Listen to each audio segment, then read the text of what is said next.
নমস্কার। আজকে আবার আপনাদের সামনাসামনি একটু বসলাম জীবনের কিছু কথা, কিছু দুঃখের কথা ভাগ করে নিতে।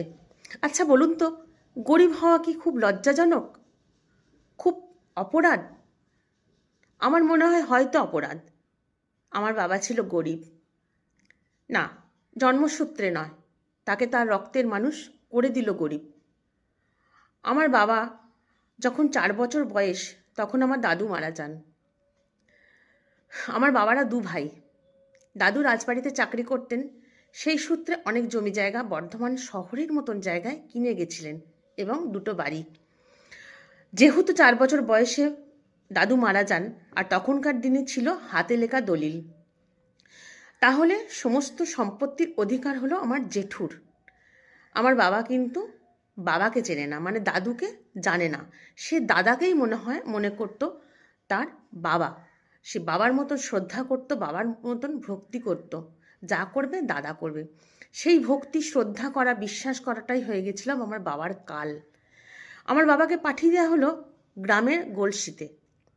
ওখান থেকে পড়াশোনা, বর্ধমান জেলা থেকে পড়াশোনা, গ্র্যাজুয়েশন করা, সমস্ত কিছু বাবার বর্ধমান থেকে। কেন গলসিতে পাঠিয়ে দিল সে গল্প আরেকদিন করব। আজ একটুখানি দুঃখ ভাগ করে নিই। বলতে বলতে ভীষণ কষ্ট হয়, কেন এতটা বছর সেই দুঃখগুলো বহন করে বেড়াচ্ছি তো। বাবা একদিন গল্প করতে করতে মাকে বলেছিল, জানো আমাদের গোদাতে জমি আছে, বর্ধমান জেলারই একটা জায়গা। তখন মা বলেছিল, দেখো না যদি ওখানে 1 বস্তাও ধান পাওয়া যায়। দেখতে গিয়ে দেখে অনেক কাঠখড় পুড়িয়ে জোরদারদের খুঁজে পায়।